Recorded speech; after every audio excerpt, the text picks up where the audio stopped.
지난해 홍성에서 음주운전을 하다 동승자 5명을 숨지거나 다치게 한 혐의로 재판에 넘겨진 20대가 항소심에서 1심보다 무거운 징역 3년을 선고받았습니다. 태안 해안국립공원 인근 해안에서 모래를 불법으로 채취한 뒤 그 자리에 폐기물 수십 톤을 매립한 일당이 적발됐습니다. 태안군은 관계자를 검찰에 고발하는 등 경위 파악에 나섰습니다. 예산 예당호 출렁다리 방문객이 200만 명을 돌파했습니다. 지난 4월 개장한 이후 전국 각지에서 온 많은 관광객들이 다녀가면서 지역 경제도 활기를 띠고 있습니다. 충남 서해안의 대표 수산물인 꽃게가 금어기 해제 후 본격적인 수확에 들어갔습니다. 올해는 지난해 가을 첫 수확량보다 30%가량 늘어 풍년이 예상됩니다. 헬로티비 뉴스 충남 지금 시작합니다.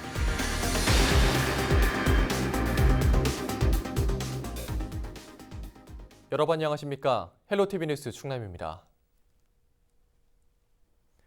홍성에서 음주운전을 하다 동승자 5명을 숨지거나 다치게 한 혐의로 재판에 넘겨진 20대가 항소심에서 1심보다 무거운 징역 3년을 선고받았습니다.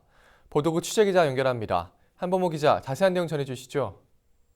네, 대전지법 형사항소 4부는 특정범죄 가중처벌 등에 관한 법률 위반 등의 혐의로 재판에 넘겨진 23살 대학생 A씨에게 징역 3년을 선고했다고 21일 밝혔습니다.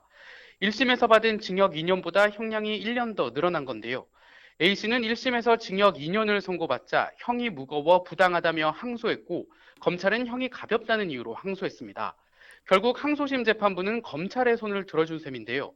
재판부는 양형 이유에 대해 피고인은 음주운전을 하며 제한 시속을 52km나 초과해 3명이 숨지고 2명이 크게 다치는 참담한 결과를 야기했다며 과실이 매우 중대해 그에 상응하는 엄정한 책임이 불가피하다고 설명했습니다. 네, 이 사고 발생 당시에도 저희도 이 관련 소식을 전해드렸는데 좀 어떤 사고인지 다시 좀 정리 좀 해주시죠. 네, 사고가 발생한 건 지난해 11월 20일 새벽입니다. 대학생 A씨가 몰던 티볼리 차량이 홍성읍 소양리 소양삼거리에 있는 신호등 지지대를 들이받은 건데요. 이 사고로 함께 타고 있던 대학생 3명이 숨지고 운전자를 포함한 3명이 다쳤습니다. 특히 이들은 인근에 위치한 한 대학교 선후배 사이였던 것으로 알려져 안타까움을 더했는데요. 당시 경찰 조사 결과 운전자 A씨의 혈중 알코올 농도는 면허 취소 수준이었던 것으로 나타났습니다. 또 이들이 이용한 건 스마트폰 앱으로 손쉽게 차를 빌릴 수 있는 카쉐어링이었는데 음주운전을 막을 수 있는 장치가 거의 없다시피 해 허술함이 드러나기도 했습니다. 네, 이 사고 이후 윤창호법에 이어 제2윤창호법까지 이제 제정이 될 정도로 음주운전에 대한 경각심이 커지고 있는데요. 실제로 올 상반기에는 음주운전 사고로 인한 사망자가 감소했다는 통계가 나왔다고요. 네, 그렇습니다. 경찰청은 올해 1월부터 7월 말까지 음주운전으로 인한 사망자가 지난해 같은 기간보다 31.3% 줄었다고 밝혔습니다. 음주운전 단속 기준과 처벌을 강화한 제2윤창호법이 지난해 6월부터 시행되면서 연초부터 꾸준한 홍보와 단속을 벌인 결과로 분석되는데요. 음주운전을 포함한 교통사고 사망자 수도 전국적으로 10.9% 감소했습니다. 충남의 경우에는 올해 7월까지 교통사고 사망자가 164명으로 지난해 같은 기간보다 13.2%가 줄었는데요. 경찰청은 계약철 어린이 교통안전 종합대책과 고령 운전자 면허 반납 활성화 등을 통해 사망자를 더욱 줄여나가겠다고 밝혔습니다. 네, 자 오늘 소식 여기까지 듣겠습니다. 지금까지 보도국 한범호 기자였습니다.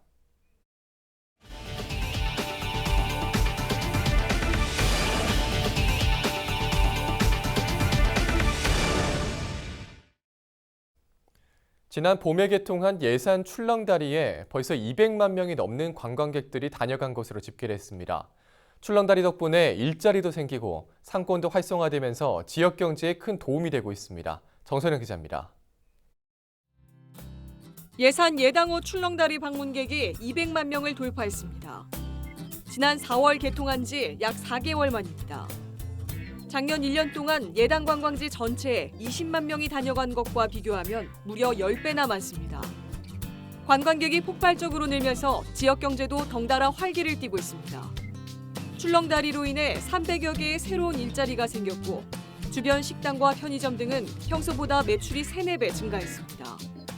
문화광장이 위치한 농특산물 직거래 장터에선 27개 농가가 사과와 참나물, 잡곡 등을 판매해 5억 7천만 원의 소득을 올렸습니다. 많이 도움이 되죠. 왜냐하면 농장에서 그냥 앉아 있으면은 좀 이렇게 파는 게 한정돼 있잖아요. 그리고 이게 많은 사람들이 와서 보고 또 여기서 직접적인 농민이 직접적인 그 믿음으로 인해서 많이 사가지고 가요. 현재 전국에 있는 출렁다리는 50여 곳. 그중에서도 예당호 출렁다리가 각광받는 이유는 국내에서 가장 긴 402m의 웅장한 규모와 예당호의 뛰어난 풍경 때문이라는 평가입니다. 낮에는 광장 폭포수와 다양한 조형물을, 밤엔 색색의 화려한 조명을 감상할 수 있다는 점도 차별화됩니다. 예산군은 이 같은 특색을 살리되 주변 숙박과 레저, 휴양 등 부족한 기능은 지속적으로 보강하겠다는 계획입니다. 예당호 출렁다리와 함께 수덕사, 또 덕산 온천, 우리 천연기념 황새공원과 함께 하시면은 좋은 추억의 시간이 될 것 같습니다. 앞으로 우리 예당호 출렁다리 많이 사랑해 주세요. 예산의 새로운 관광 명소로 거듭난 출렁다리. 일자리 창출과 상권 활성화, 지역 알리기 등 효자 노릇을 톡톡히 하고 있습니다. 헬로티비 뉴스 정선영입니다. 태안 해안에 폐기물 수십 톤이 불법으로 매립된 것으로 드러나 태안군이 조사에 나섰습니다. 군은 최근 소원면 파도리 해수욕장 인근 6,800제곱미터 땅에서 콘크리트 조각과 폐파이프 등 각종 폐기물이 불법 매립된 것으로 파악돼 현장 조사를 실시하고 있다고 밝혔습니다. 현재까지 확인된 폐기물은 25톤 덤프트럭 4대 분량으로 모두 50톤 정도로 추정됩니다. 군은 지난 6월부터 이곳에서 허가 없이 모래를 채취한 골재 채취업자와 덤프트럭 기사가 남은 자리에 쓰레기를 몰래 매립한 것으로 보고 있습니다. 군은 덤프트럭 기사 A씨를 폐기물 관리법 위반 혐의로 검찰에 고발한 상태로 골재 채취업자도 모래 불법 채취 혐의 등으로 검찰에 고발할 계획입니다.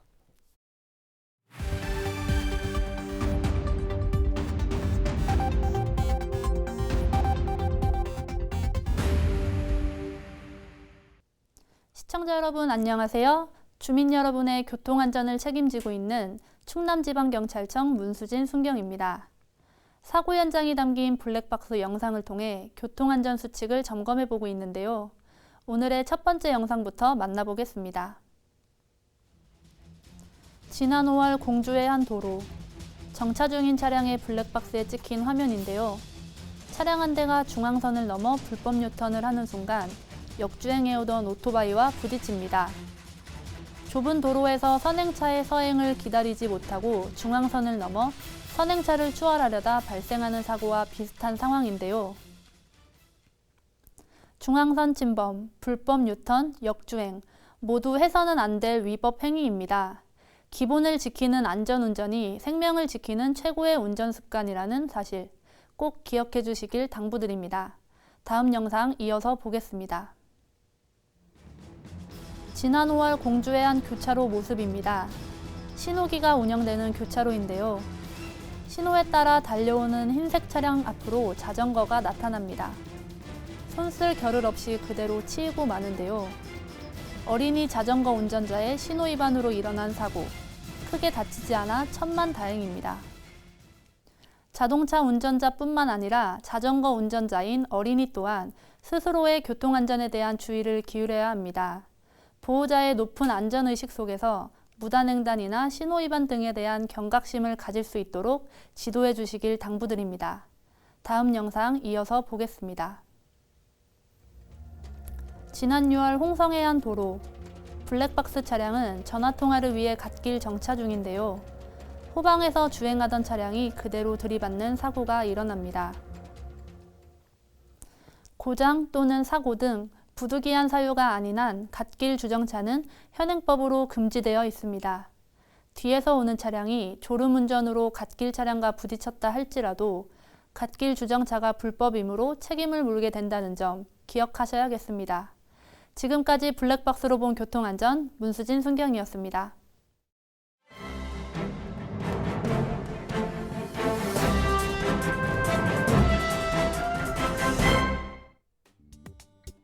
신문 브리핑, 먼저 충청투데이 기사입니다.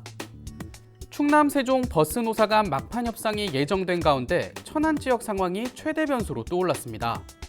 천안은 농어촌이 상당 부분을 차지하는 타시군과 근무 여건에서 큰 차이를 보이지만 공동교섭으로 인해 동일한 임금 인상액을 적용받을 수밖에 없기 때문입니다. 이러한 상황은 출퇴근이 가능한 경기 지역으로의 운수 종사자 유출로 이어지면서 인력난 우려도 가중시키고 있지만 대응책은 제시되지 않은 것으로 확인됐습니다. 앞서 12차 교섭에서 노조 측은 주 52시간 근무제 시행에 따른 임금 손실분 20만 원을, 사측인 충남버스 운송사업조합은 11만 원을 각각 인상액으로 제시했으며 정년 62세 연장과 근무기간 단축 등도 요구안에 올랐습니다. 노사는 합의점을 도출해내기 위해 물밑 작업 등 각종 논의를 지속하고 있지만 천안 지역 여건이 변수로 작용할 수 있다는 게 관계자들의 설명입니다. 특히 인접한 경기 지역과 높은 수준의 임금 격차가 발생하면서 종사자들의 불만도 커져가고 있습니다. 천안 지역 노조 관계자는 근무 여건이 비슷한 일부 경기 지역과 비교하면 월 30만 원가량 차이가 나는데 그들은 상여금과 휴가비 등을 받지만 천안은 그렇지 않다며 매월 5명에서 10명의 종사자들이 유출되는 것으로 파악되고 있다고 설명했습니다. 이러한 운수 종사자 유출은 내년 주 52시간 근무제 시행과 더불어 인력난을 가속화할 것이라는 우려를 동반하고 있으며 일각에선 경력 종사자들의 유출이 지속되는 가운데 신입들이 대거 투입된다면 승객들의 안전에도 영향을 끼칠 수 있다는 지적이 나옵니다. 이와 관련해 노조는 천안시에 일부 경기 지역 업체에서 시행 중인 친절 수당 등 별도의 지원 방안을 요청했지만 부정적인 기류가 감지되고 있습니다. 시 관계자는 친절 수당에 대해 검토 중이지만 법리적 해석을 거친 결과 시에서 관련 조례 제정을 추진키는 어려워 도 측에 요청할 계획이라며 다른 방안에 대해선 검토하지 않고 있다고 말했습니다. 다음은 굿모닝 충청 기사입니다.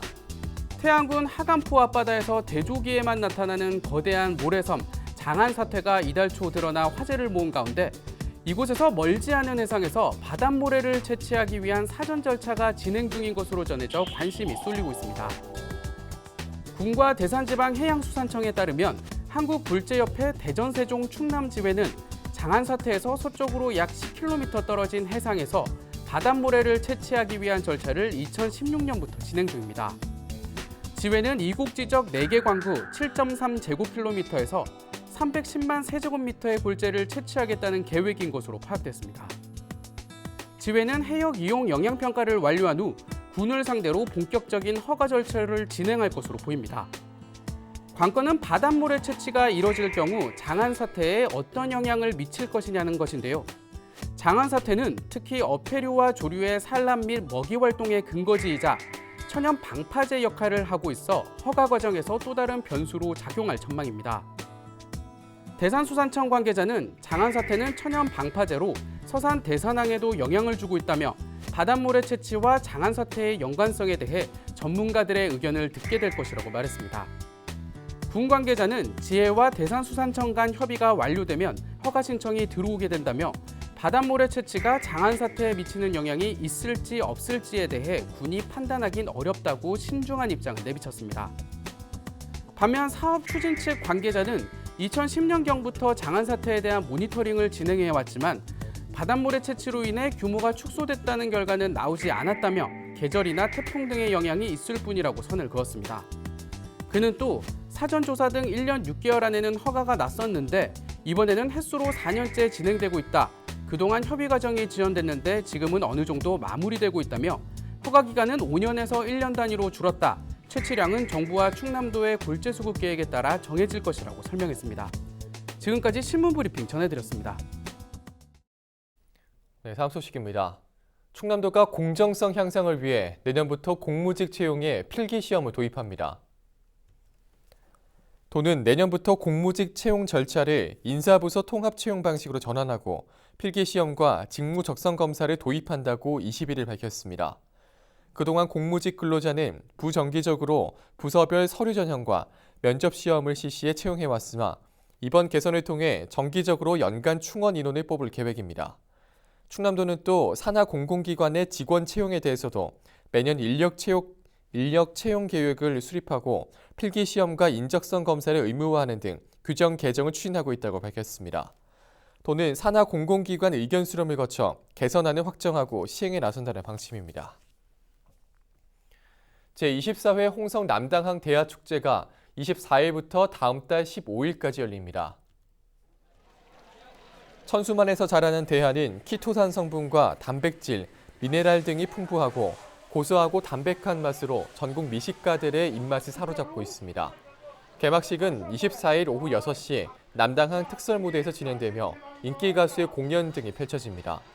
축제 기간 주요 프로그램으로는 맨손 대하잡기 체험, 새우 요리 경연대회, 갯벌 체험, 농악 경연대회 등이 마련될 예정입니다. 뚜르드 DMZ 2019 국제 자전거 대회가 오는 30일부터 다음 달 3일까지 열립니다. 올해로 4회째를 맞는 이번 대회는 평화 그리고 화해 협력 새 시대를 달린다라는 주제로 비무장지대와 접경지역 일대에서 진행됩니다. 닷새 동안 청소년과 동호인 선수, 일반인으로 대상을 나눠 3번의 대회가 치러집니다. 올해 코스는 지난해보다 31km가 연장돼 난이도가 높아졌으며 파주 통일대교에서 군내면 점원 교차로까지 왕복 8km 민통선 구간도 새롭게 추가됐습니다. 김형기 행안부 지방자치분권실장은 뚜르드 DMZ가 평화를 상징하는 국제대회로 거듭나고 접경지역의 경제 활성화에도 기여할 수 있길 바란다고 전했습니다.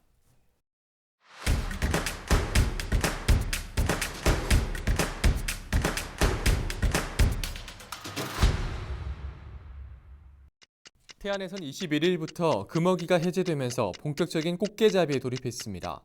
이날 태안 백사장항을 출발한 배 10척은 약 5에서 6톤의 꽃게를 싣고 돌아왔는데요.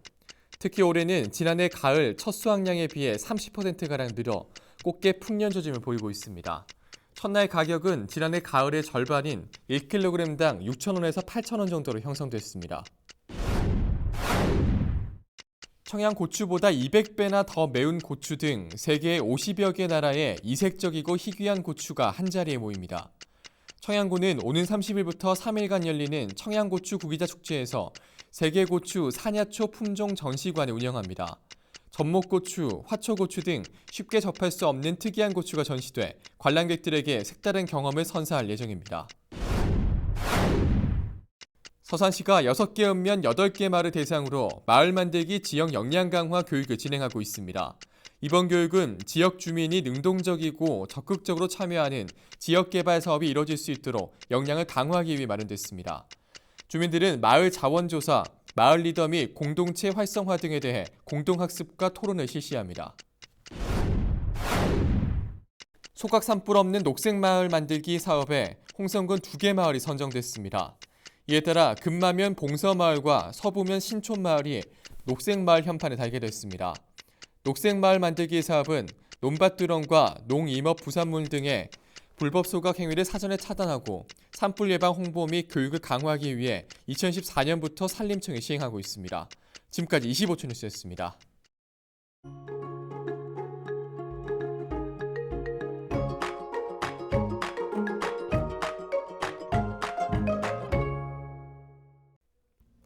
날씨와 생활입니다. 목요일 충남 지역 대체로 흐리고 낮까지 가끔 비가 오는 곳도 있겠습니다. 예상 강수량은 5에서 10mm 정도로 예상됩니다. 가방에 작은 우산 하나씩 챙기시면 좋겠습니다. 목요일 아침 최저 기온은 23도, 낮 최고 기온은 30도를 보이겠습니다. 자세한 우리 지역 날씨입니다. 아침 최저 기온은 당진과 서산, 태안 등 우리 지역 모두 23도로 예상됩니다. 낮 최고 기온은 당진이 28도, 서산과 태안, 홍성, 청양이 29도, 예산이 30도를 보이겠습니다.